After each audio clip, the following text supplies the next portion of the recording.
Kia ora, good morning, everybody. Got caught sharing the video around the place.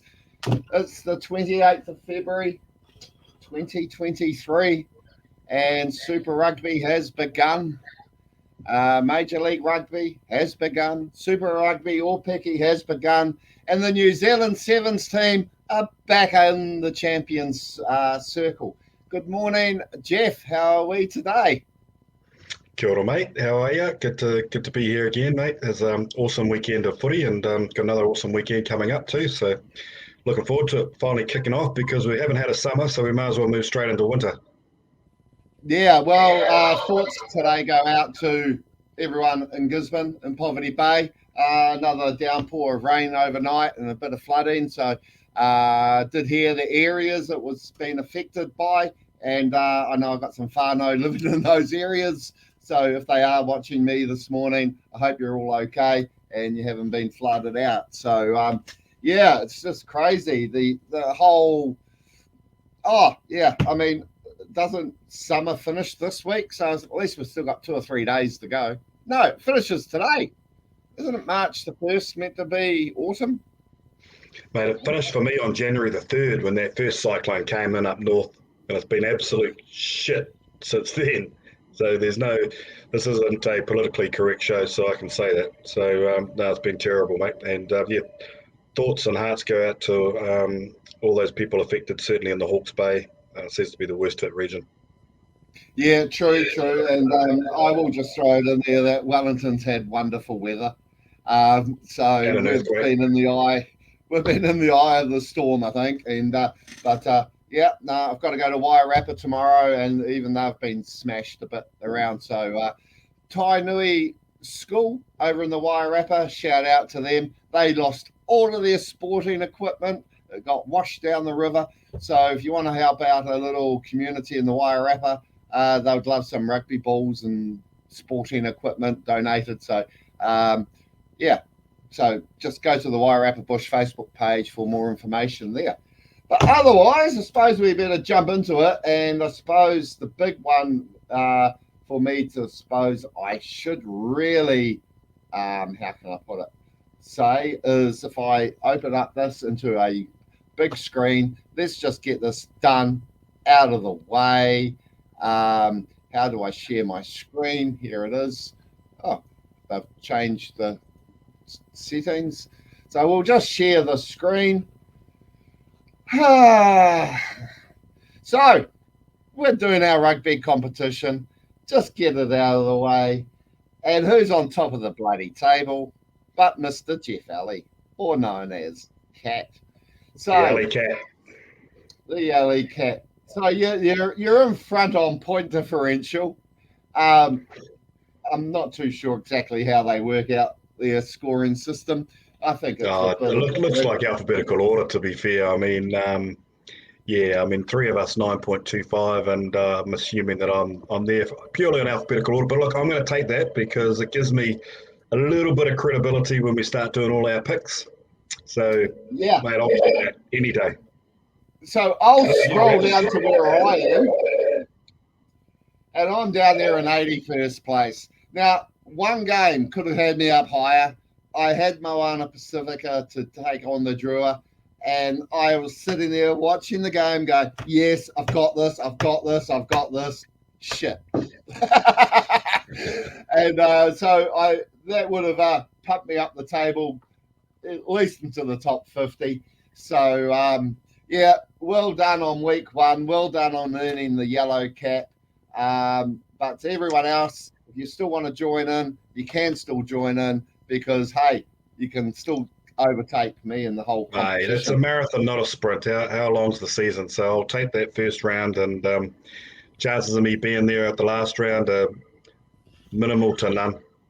But Well, anyway, that's true.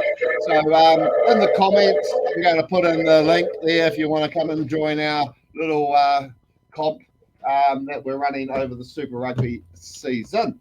So what do you I got? suppose we're 90? Is there gonna, 96 players in there at the moment? yeah, it's about we're approaching 100 odd people, so it's a good little comp, and you know, and just get your mates in, and you can have a bit of banter like, hey, I'm 81st. I'm only 80 behind you. Well done. Yeah. I tell you, last year I was just everything I picked went the other way. So if you want to know and beat me in this tipping competition, don't listen to me. Listen to Geoff, whichever way he is on the screen. Because my Blues are at the top of the Super Rugby table too, mate. You got to say that as well. Ahead of the Sorry? Hurricanes. My Blues are at the top of the Super Rugby table as well. Yeah, we'll talk about that in a minute. I mean, on the news last night, they're still coming out saying don't get too excited, and that was from the Blues themselves. So that's quite interesting. But we'll kick off with Super Rugby All Picky that started in the weekend, and wow, that Chiefs Manawa team, aren't they looking good? They demolished the Hurricanes Pua by 53 points to 21 at Levin. They were good, weren't they? Did you see it? They were good. They were good from about the 20 to 25-minute mark on because they were actually getting pumped. To be fair, I looked at that and I was shaking my head thinking, what's going on here? So no, they came back very, very well, showed their class. So they're stamping themselves as the real deal and title contenders early on. It must be the impressive coaching team behind them, and the tips and tricks that you might have taught one of the coaches. Just saying, there's a bit of a cheat going on there. But hopefully they'll bounce back. But the other game, though, that surprised me was Maratu taking on the Blues women. Now, Maratu were all over the Blues, and I'm thinking, this is going to get nasty. But it ended up being a 33-31 victory to Maratu. They gave the Blues a bit of a sniff in the end, didn't they? Oh, mate, and the Blues let it slip big time. That was a terrible start, wasn't it? And I don't know what they were doing, what they did pre-season or in the change years before the game, but no, they certainly didn't come out firing, and they left their run too late. So bad luck, and move on to next week, I think. But certainly you can see the. I shouldn't say enthusiasm, but it's certainly that real mongrel that they've got after that World Cup. There's a lot of players putting their hand up and contesting for that Black Ferns place. I think that the World Cup's really generated a real buzz within the women's game, and the class of play I think has been exceptional, and it just gets better and better every year. Really good rugby. Love it. Yeah, and one thing that stood out for me, though, in those two games was the game that was standalone in Levin had a good crowd. They had a good crowd of people there. Unfortunately, the Blues won, and the Maratu game, which was the curtain raiser to the Highlanders Blues match, the crowd was a bit sparse.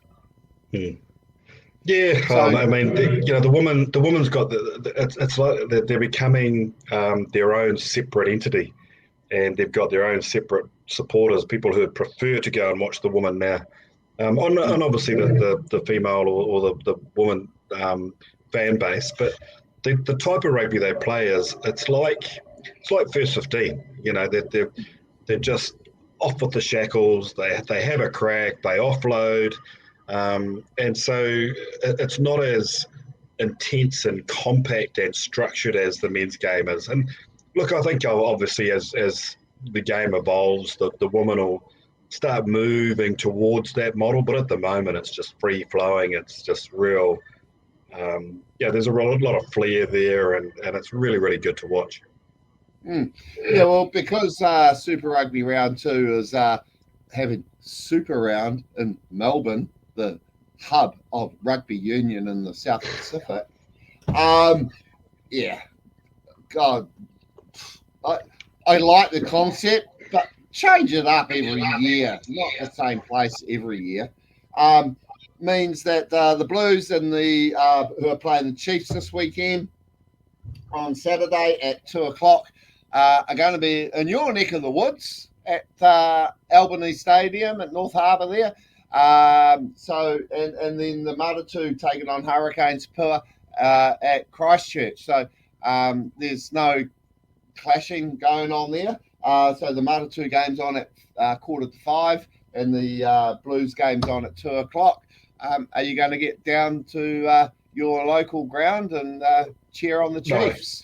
No, I'm not. My son's got his first kickboxing fight on Saturday, so I'll be spending my day with him, and that'll be my priority for all week. Actually, just trying to look after him and help him out and put a fatherly hand over his shoulder and guide him in the right direction. So it'll be cool, mate. But I'll certainly be keeping an eye on all the footy. So TAB round 2 knockout. My lips are sealed, mate. I don't know. I just want him to enjoy it and love it. And he's been training his ass off, so I'm really proud of him. No, that's awesome. So it's just a local comp. Just a local comp. Yeah, makes different gyms up here. Yeah, absolutely. But we'll be keeping an eye on the footy, but that'll be my main focus on Saturday. Yeah. Oh well, no, that's all cool. So good luck, and I hope he kicks ass. Basically. Yeah, we're trying to keep it under the radar, and here I am on the internet now, telling everybody that he's got a fight. So, sorry, Charlie. Well, the good thing is there'll be a good crowd there cheering him on. So we'll get down to. We haven't actually said where it is. It might be down the local park. Yeah, no, I'm not saying. My lips are sealed, mate. Well, that's what we used to do back in the day. We all used to just meet in the local park and duke it out, as they would say. So anyhow, I'm guessing you will be watching the games Friday night onwards from 8 o'clock. Yeah, absolutely. Yeah, I'll, sort of that stage of the year now, obviously with the NRL starting as well, and I've got to pick and choose which games I want to watch because I do have a wife and children and a life, so I can't just shut myself off there. But I'll be picking and choosing which games to watch. Absolutely. So what we'll do is bring up the round 1 scores. Of course, you know them all because you picked all the winners. But the first game, though, Chiefs Crusaders. I had pleasure in saying about the Crusaders being dead last for most of the weekend. It was I just thought I was in heaven. I'm looking at that going, Crusaders dead last. Bloody brilliant. That's until the Blues smashed the Highlanders by 40 points. So, but we do know, we've seen it in the past, the Crusaders have gone half a season dead last and walked away with the title. So what can we read into that, Geoff? Look, it is early days, and you read into it what you will. The reason I chose the Chiefs, and I know that I poo-poo the pre-season, because it's a rotation system, you're giving players a shot, and you're experimenting with different game plans and structures, etc. But the Chiefs were particularly impressive pre-season, and the Crusaders weren't. So that I sort of leant then towards picking the Chiefs, but then I thought, okay, well, it is at Orange Theory Stadium, it is in Christchurch. And then when the Crusaders lineup came out, and I thought, oh boy, it's a bloody strong team. So I went from Chiefs initially 10, I went to Chiefs 4. But I should have just stuck with my head and just read it as I saw it and stuck with the Chiefs by 10. But I mean, I did not expect the Chiefs by 21 at all. They were just clinical, very, very clinical. Just goes to show that a champion team will always beat a team of champions. Now, not to say that the Crusaders aren't a champion team. I'm assuming that what's happening here, and as you should do with any season, is you target when you want your players to peak. You don't want them peaking early on because they can't sustain that peak right through to the season. And you've got to remember that this season goes right through to June, July even, I think, and there is a break, an international test window break. So these players have got to be up for a while. Now, Scott Robertson and his coaching staff probably thought, well, okay, we want to ease our players in. Maybe other coaching staff are thinking differently. Maybe they want to peak early, then maybe drop off a bit mid-season, then look to freshen their players up and come back with a burst at the end of the season. We don't know. We don't know what's going on. But look, the fact is that you can't write off this Crusaders team. They're very, very good. And man, when you looked at that team from 1 to 15, it was exceptional. It was really great to see Ethan Blackadder back. I thought he was absolutely outstanding. Great to see Jack Goodhue back. very solid as usual. But Chiefs, mate, big ups to the Chiefs. Well done. Fantastic effort. Okay, so I'm going to throw out a disclaimer here. As I said at the top of the show, we've got a tipping comp. I forgot to tip this game. And You would have missed it anyway. You would have picked Crusaders. You would have got 0 anyway. it did. The way we've got it set up, I was given the home team, and I'm going, oh, why couldn't they have given me the away team? So I could have snuck that whole bloody result and taken a point. So I thought I'd done my tipping, but I had completely missed it, and I just went, oh shit. And then to see that they gave me the Crusaders anyway, it was like double bugger, you know. So I'm onto it now. So watch for the comeback from me. I'll do a Crusaders and meet you up in the top 5 hopefully by the end of this week. So and you've already seen what I've picked. I've already sent you a little link. So the Chiefs, shout out to Damian McKenzie. He is now the highest ever point scorer for the Chiefs. What annoyed me about the whole weekend was that they were saying about how he's back and he's, new signings I've seen on social media. The Chiefs' new signing, Damian. He took a year off. He was always a Chief. So he wasn't a new signing. And then on top of that, a good friend of mine, Wayne, loaned me this book. It is still probably the greatest book about rugby in the world. It is a original first edition. It's a Bible. I had to pull this out, and one of the first pages I opened when I just opened it was about tackling. Now, in all of these games we've had over the weekend, is it me, or are we just seeing like little cuddle tackles and the amount of people that have been falling off tackle? It's like they're not coming in. Sure, they've brought the level of the tackle down and all that, but there seems to be half-assed tackling going on, and guys are just getting swatted off the tackle. The tacklers are being swatted away. Or am I seeing things here, or what? Because that's not the rugby I want to watch. Probably got a fair point there. I didn't take too much notice of that. To be fair, I didn't see players getting swatted off. But I can understand that if that is the case because of the laws and it's all geared towards the attacking team. And again, over the summer break, you got these coaches trying to reprogram the players again to drop their tackle stance and to hit from the chest down or waist down even, which is really, really hard to coach, and especially if you've got instinct within you. So your best bet then is to just try and go with technique rather than any mongrel into the tackle, which then results then in the tackler getting the ball carrier getting the momentum there. So it is a hard one, but I didn't see too much of that. I thought that the contest was quite physical, and it was a bloody good first round of footy, I thought. Yeah, well, I mean, I suppose I'm looking at it mainly from a spectator's point of view, technical point of view, but especially watching the Highlanders Blues match. High scoring, 80 points, point a minute. You couldn't ask for more. Yeah. The Moana Pacifica game went down to the wire. The Western Force, that was a brilliant game. Watched that, and and the Force got up to win that game. First opening win since 2015, and they beat the Waratahs. So they've got the thing going as well. And the Hurricanes, well, I looked at that game. I'm going, okay, we started off slowly, but then we just smashed the Reds. The Aussies must be packing themselves because, the Reds are traditionally a strong team. And then you had the Waratahs and the Brumbies, who were pretty even. The Force getting up and winning their first game of the season for 10 years. It's going to be interesting to see these crossover games this weekend.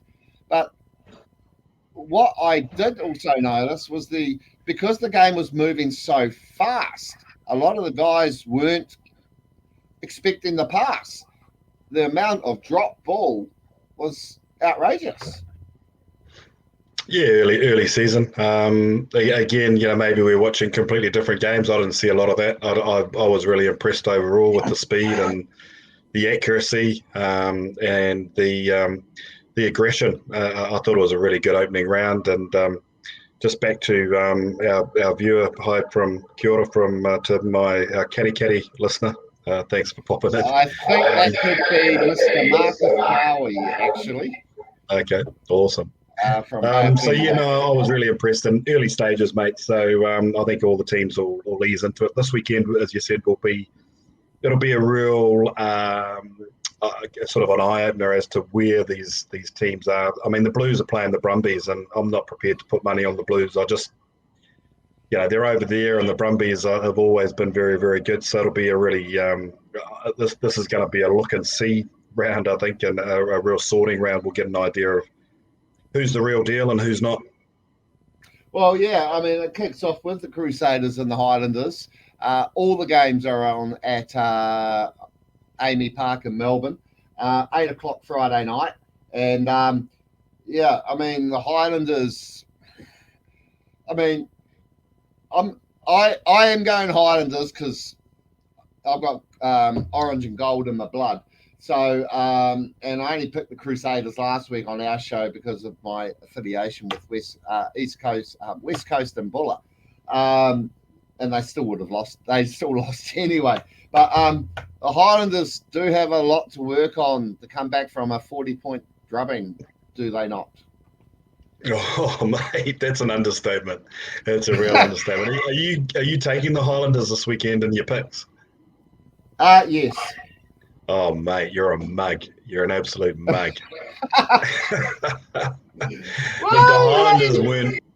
The Highlanders weren't good by any stretch of the imagination. They were quite poor, and they did run into a very good Blues team. The only way they can go is up. They'll be doing some soul searching at training, but the worst opponent that they want to come up against is a wounded Crusaders team, and I cannot for the life of me see the Highlanders getting within 13 points of the Crusaders. It'll be Crusaders 13 plus for me, mate. Okay, we'll record that bit and come back to that part of the show next week. I'm happy to be proven wrong. Well, hey, if people are out there and they disagree with me, will disagree with you and agree with me, go the Highlanders, because there's nothing better than seeing the evil empire of the South getting beaten. So the next game after that, though, doubleheader Friday, is the host, Melbourne Rebels, taking on the mighty Hurricanes, who, as you can see, are in second place. And, Melbourne will be hurting after, they'd won like 8-10 of their away games against Western Force over in Perth. And so they would have gone there thinking, yeah, okay, we've got this. And they were taught to a bit of a wake up. But it's, again, that, we had the 2 or 3 top line players for the Hurricanes missing last weekend. Artie was just magic. Hopefully his tight hamstring or whatever it was is not too bad. I thought Julian Savia played really well. It must be the beard thing he's now got going. And but Aidan Morgan was, directing the traffic quite well. Cam Roygard was awesome at halfback. There was a lot to like about where the Hurricanes are heading too. Oh, absolutely, and I gotta feel sorry for the Melbourne Rebels, who they are hosting this Super Round, and they get dragged against one of the best teams in the comp, the Hurricanes. So, look, the Rebels, I don't know how much home ground advantage would be worth, even if it's worth 6 points. I still don't think that's enough. I think the Hurricanes just showed enough, and as you said, man, right across the park. And when Julian Savia went in for one of his tries, I think did he get 2 tries? I can't remember. But certainly one of them, I just thought, wow, that's the bus back in action. Man, can we fit him into our All Black lineup? And then lo and behold, the next night, the Blues had their own right winger star, Talia, and I just thought, no room for Julian. Sorry, mate.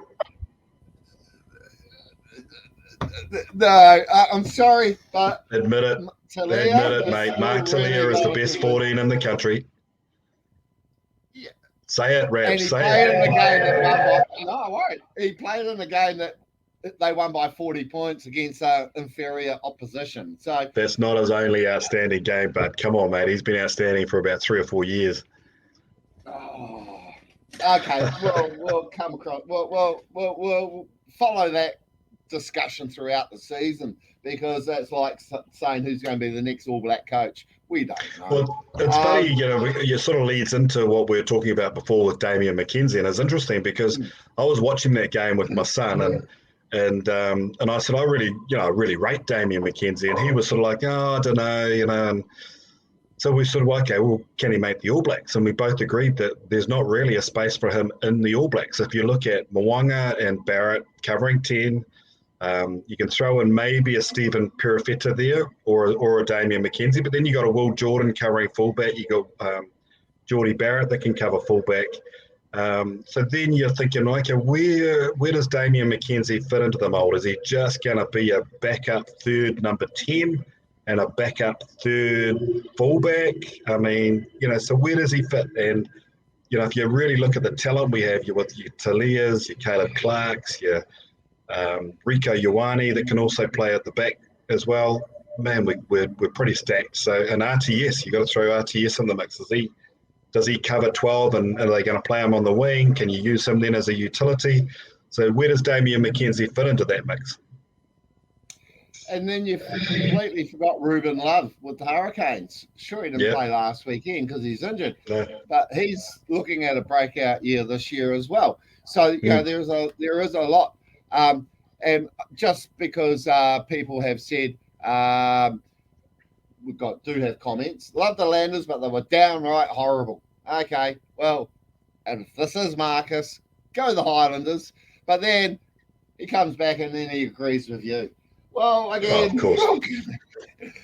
Now when it comes up Facebook user, that means it's coming through our one of our group pages. It does come up with your name if you're on the Heartland or Rugby Redefined page. So that's just a note for people who want to know who's trying to hide themselves.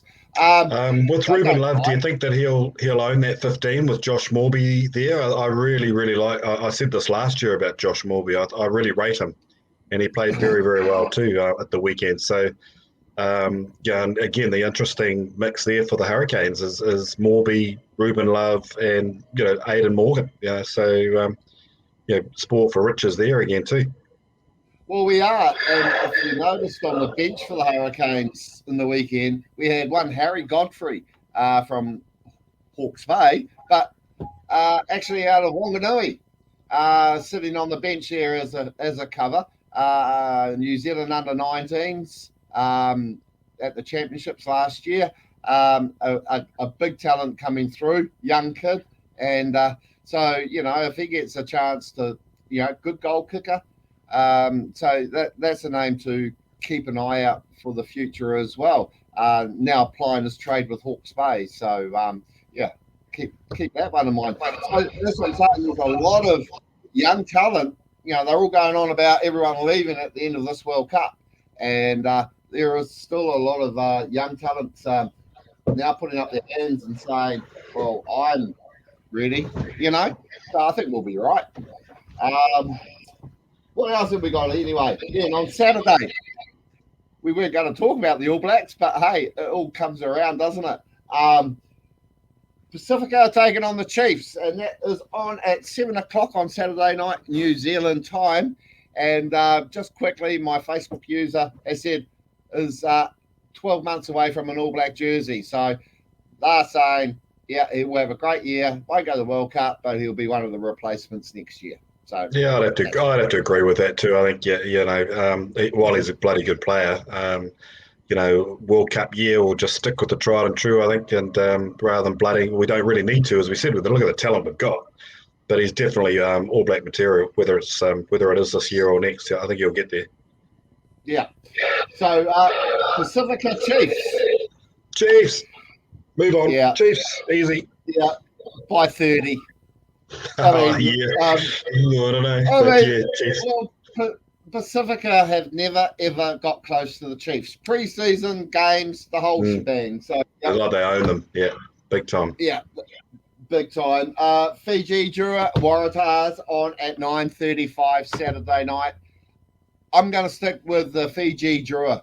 They tickle up these Australian sides since they've come into the competition, and even before it became Pacific, they were still doing really well. They actually won the whole comp in Australia a couple of years ago. So I'm going to be going for Waratahs to lose to the Drua by 12 and under.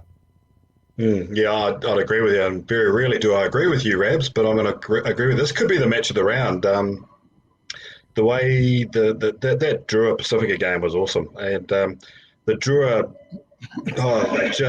they sniff a chance and boom, they're gone, and they're match winners all over the park. And and the Waratahs again coming off a 6 point loss to the Brumbies, they'll be itching to get something back. So that'll be a great game, and I'm really looking forward to it. I'll have to have a good look at this one because now that I'm at the top of the table here, I've got to actually make sure of my picks and don't just randomly throw in some picks there and just have a look at the teams and analyse it. But I'll probably be choosing the Drua by 4. Ooh, that close. Okay, Hmm. let's write that one down. Well, you did say 12 and Matchy under, match so it could be match. 4 too. Well, I mean, the good thing is if I match what you're doing and you're still at the top of the table, at least I might have a chance to climb out of the top 80.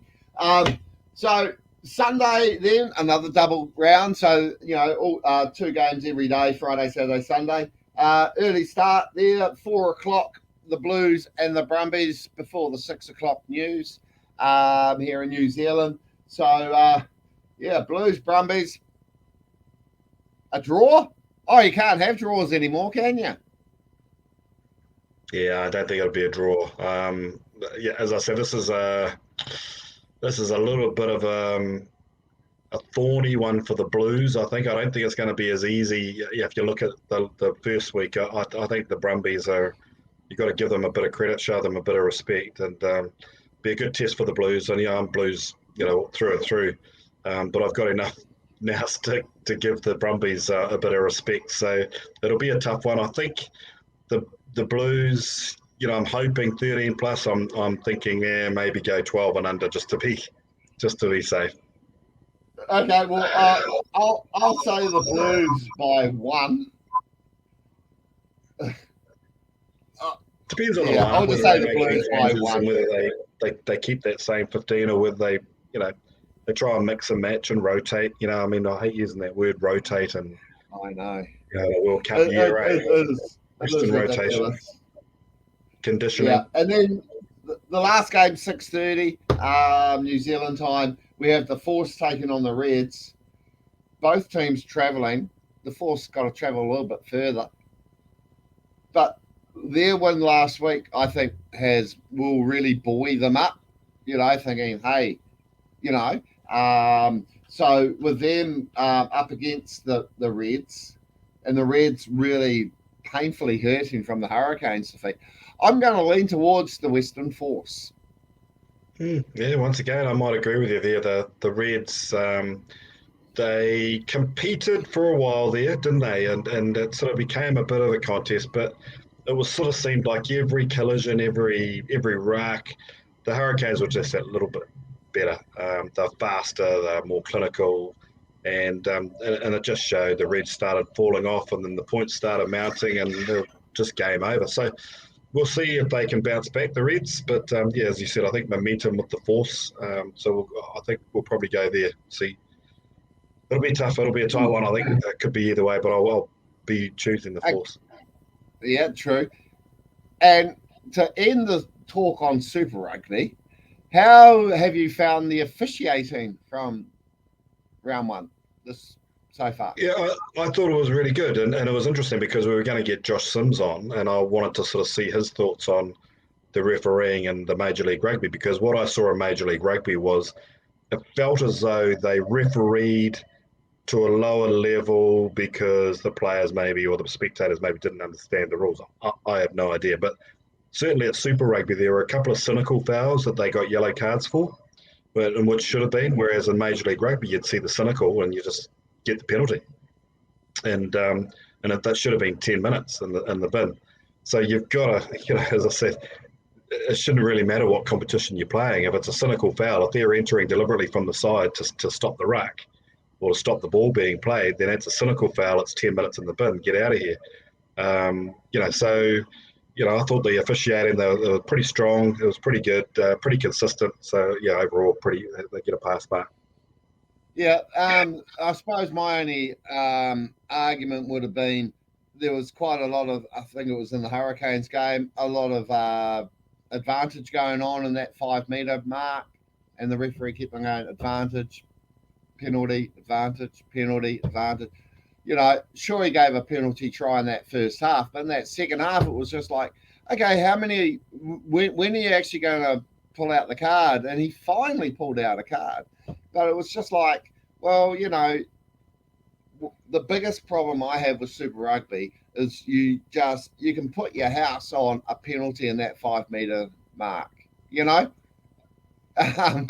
It's just like, really, you just know if the ball's going in, there's going to be an advantage. You just know it. You can, as I said, put your house on it. There will be an advantage. And that's just really starting to frustrate me. And I wish the officials would really crack down quicker on it instead of going 3 or 4 advantages, After the second advantage, either penalty, they're stopping the try being scored doing those penalties.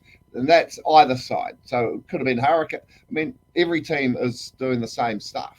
But they've really got to start knocking that on the head, I believe.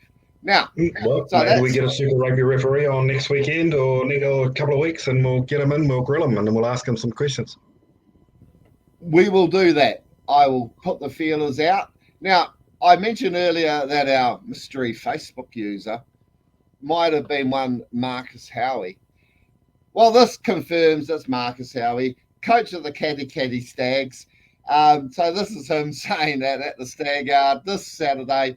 First games kick off at 2:00. So there you go. Club season is starting to kick off here. We've got the Waihi Athletic, or I'm guessing he means Dragons, not Dargons, Waihau and Taupo. So a good mix of Bay of Plenty, King Country, and Bay of, what do you call it? Thames teams. So there you go. Facebook user, I've given it a shout out. So, as I did say, we were looking at hopefully having Josh Sims, the head coach for Old Glory DC from Major League Rugby, and also head coach, I believe, still of Hawke's Bay, and but he is currently, and I have messaged him, currently still at trainings. But we'll have a quick look at the results from round 2 after our little chat last week with James Semple from New York.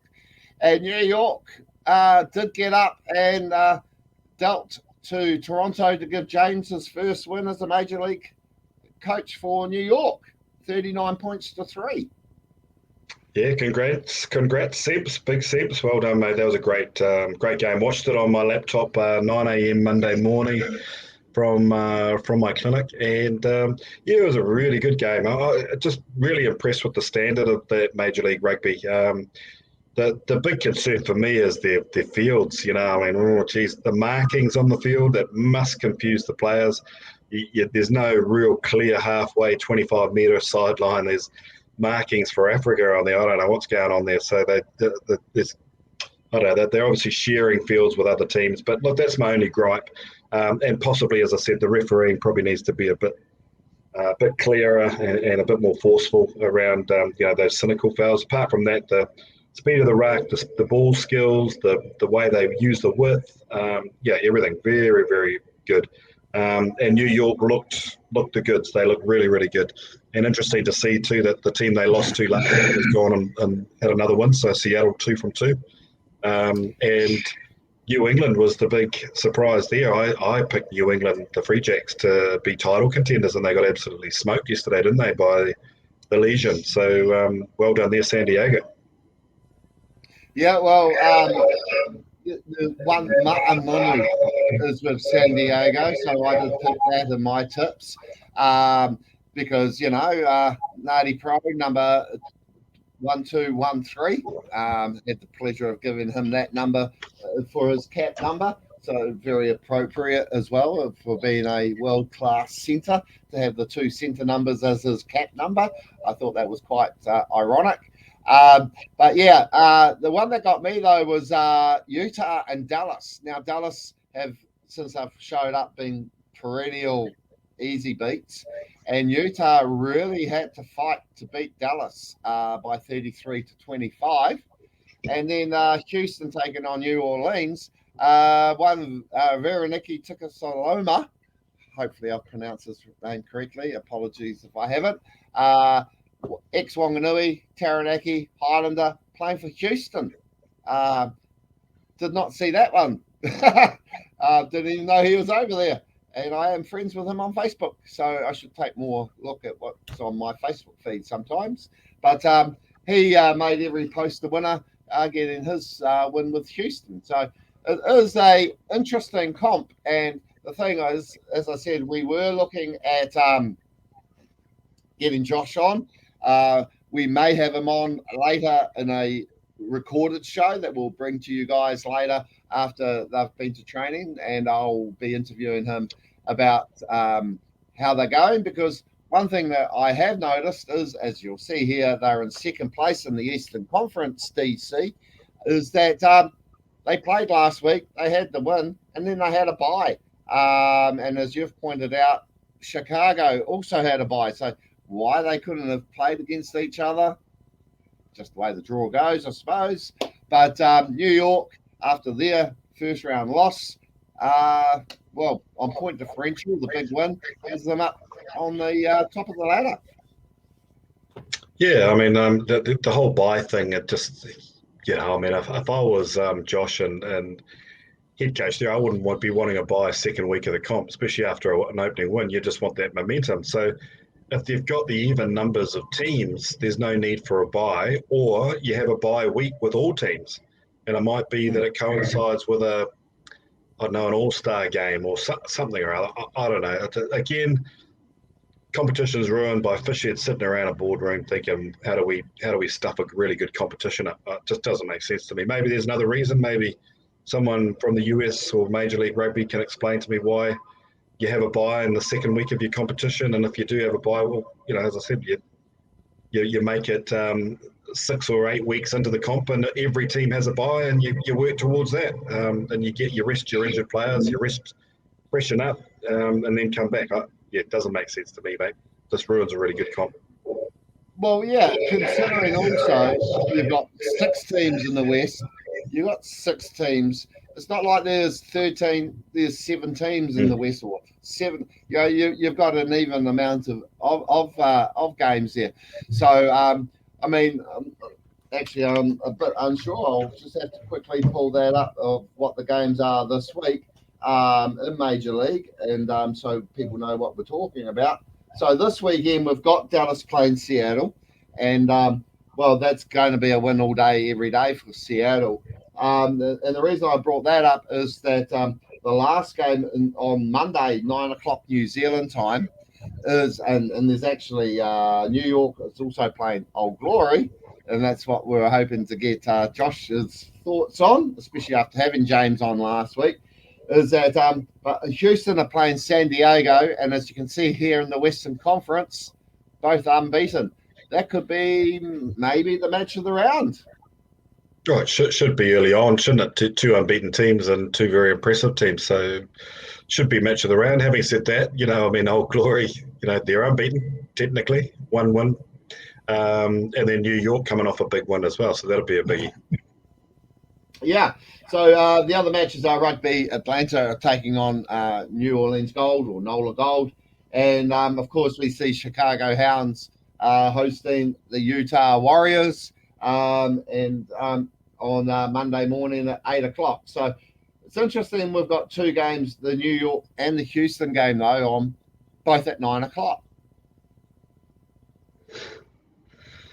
Mate, massive country like the US, and they got to have two rugby games on at the same time. Yeah, I don't know, don't get it.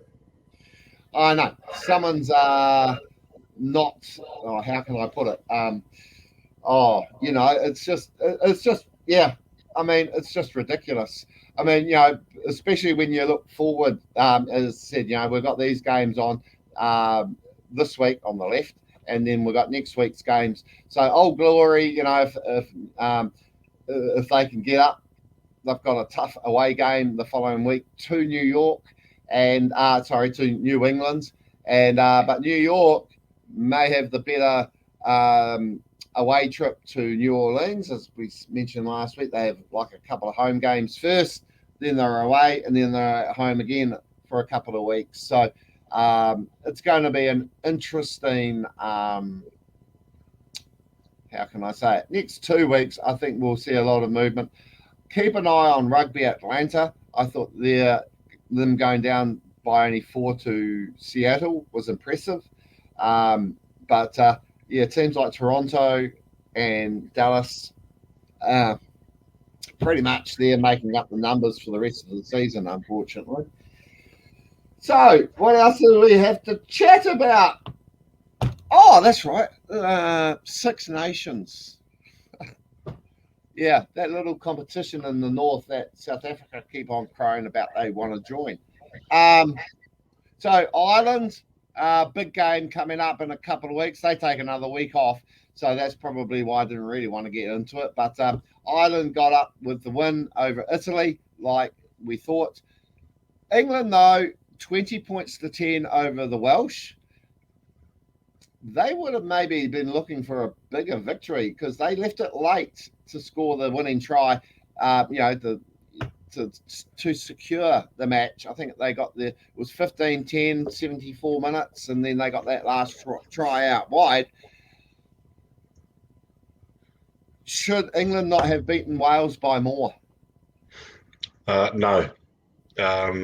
Reason being is that Wales, I think, have just sorted out their contracts and come to some sort of an agreement, and I think they probably would have gelled a bit more through the week, and you would have expected that they would have come out firing and looking to put in a bit more of a team performance than they have done. And so, yeah, I wouldn't have been surprised if Wales had won, to be honest, after all of that, what went on during the week, but it was probably just a bridge too far for them. But hopefully, and just for rugby's sake, that Wales are on the right track and that they just continue to grow onwards and upwards, and they can be a real force to be reckoned with at the World Cup. True. And then on top of that, though, the French back in the circle with a tough win over the Scots. The Scots gave them a good battle. So it's sort of almost coming down to, for Ireland's Grand Slam hopes, it now comes down to this Ireland-Scotland game, doesn't it? Yeah, I think Ireland are pretty consistent, so they should get up. Having said that, it was a real shame the Scots got a red card there. Just really damages the game, doesn't it? So I mean, I can understand they're trying to get rid of foul play, but I really like that red card for 20 minutes. So they go off for 20 and then they can replace that person. I think the 20 minutes is a real punishment, but at the same time doesn't ruin the game because you can still bring someone else back on. So, I think that's something they maybe need to revisit. But, I mean, again, hard to get a good gauge on that France-Scotland game because of that. But, hey, look, if Scotland can get up and beat Ireland, all of a sudden it just, not only for the Six Nations, it's just the World Cup. It's like, whoa, what's going on here? It throws a cat amongst the pigeons, doesn't it? So I'll be backing the Scots for sure to get a win. Yep. But I think if I had to put money on it, it'd be Ireland. Yeah, and it's funny you bring up the red card scenario and all that. Maybe people didn't understand it or never saw it. I didn't know it was a new rule they were bringing in Super Rugby this year. But when a player gets a yellow card, if it's something cynical or whatever, yellow card. But the referee now has the option of sending it to the TMO for a report, so he doesn't have to sit there and we have to sit and watch 50,000 replays. He gets 8 minutes to change his mind, to change it from a yellow to a red. So 8 minutes in a 10-minute yellow card. So you're sitting there, and after 8 minutes, you think, okay, I'm back on the field at 7 minutes 59, sitting on a seat going, I'm about to go on. And then the TMO comes back and says, well, actually, that was a bit rough, and we're going to red card you. Who came up with that dumb idea? Does it go the opposite way, though, where you go, oops, actually, we made a mistake. Dear, sorry. Yeah, can you get back on? But then shouldn't human elements still be part of the game? We still complain about the referee in 1905 in the Wales All Black game when the Welsh scored a try that wasn't. It took the guy on his deathbed to say, I got it wrong. Great, but it gave us something to talk about for 100 years. Yeah, I don't know, mate. It's like we're messing. We keep tinkering with the game, don't we, and the rules and what have you. And it's the old thing: don't. If it ain't broke, don't fix it. But yeah, there are times when you think, boy, that could have been a really is pretty lucky. And 8 minutes. It doesn't mean to say they have to take 8 minutes. It might take them 2 minutes, I guess. They may look at it and just go, well, no, that's pretty poor. But at the same time, what if it is the other way around? What if they did get it wrong? I mean, and they've taken them out of the game for 3 or 4 minutes. Opposition's conceded a try. What do you do then? Do you send them back on and say sorry? Well, exactly. I mean, that's my point. It's sort of like, well, it's either a yellow or a red. The thing is, what should happen, in my thought, is they're even given the rugby league, putting on report thing with that yellow card. But is if they do think it's something that should be looked at later, well, sure, allow the player back onto the field after the 10 minutes, but then he's going to face the wrath of a judicial and might end up missing the next 2 or 3 weeks. I mean, and that is the difference I'm finding watching rugby league, which also starts this weekend, I think, is that sure, you think, how often do you see a guy sent from the field in rugby league? They're not. But then when they are put on report, they know that, if they've got enough points behind them, they could be looking at 5, 6, 7, 8 weeks off the field, and that is, to me, an element that rugby, if they want to do that, that's what they should do. If they want to be like rugby league. That's just my thought. So, yeah. Otherwise, and we'll end with, I suppose, as you're wearing them proudly, All Black Sevens back in the winner's circle again. Got one back over Argentina after defeat in Hamilton, but they've gone back to back. So, what did you make of their performance in LA? Outstanding. Very, very proud. Outstanding performance. They lost on the first day, but the first day is all about qualifying for day 2. That's one of the things, the mantras we've always said is you're trying to make sure that you're giving all the players a bit of a run, you're saving the bodies, you're saving it all the energy. Make sure you qualify. It doesn't really matter who you play in the quarterfinals. You've got to beat every team. You've got to be the best, you've got to beat the best. And obviously they wouldn't go out and deliberately have thrown that game against Samoa by any stretch. There's no way they would have done that. But the way it ended up is they ended up in the easier pool, I guess. They avoided the Fiji and South Africas. Ended up playing Australia or Great Britain and then Australia. And again, it's not easy, obviously, but the way they did it, they've been really clinical. Day 2, they didn't make many changes. They've obviously got an established 7 that combine really, really well. And the nature of the tournaments are that it's not too taxing. So 3 games in one day for finely tuned athletes like they are is nothing. It doesn't really sap your energy too much. So you can actually play that full squad all the way through. And you'll see that he'd make some particular changes. So Moses Leo would go for maybe 10 minutes, Rod Solar would come on. And then they'll just make these changes as they go. So he's certainly going to establish 7, but we always say it takes 12 to win a tournament. And the way that he managed his players and the way that they combined, the speed of the game, and we've got genuine pace in there again. Moses Leo, Leroy Carter, these guys can fly, man. Rod Solid, they can fly, and it's really good to see. Give them a bit of space, they're gone. But we've got the big boys in there too. So, Sam Dixon's just leading by example. You got Dillian Collier, Amanaki, Nicole. I mean, boy, they're big units and they're tough. And so you combine those with you got some brilliant playmakers. Your Leroy Carters, Joey Webbers, Rocco Lucia, mate. They've got a good mix. They've got a good team, and they've got genuine competition for places in that squad too. So really, really happy with where they're at. We're at the top of the world, top of the standings. I can't see us being beaten.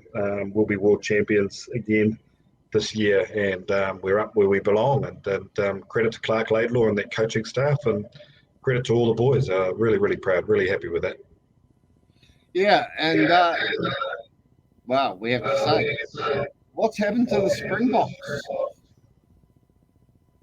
That world champion, the record run they went through when New Zealand and Fiji and Aussie went there, and Samoa.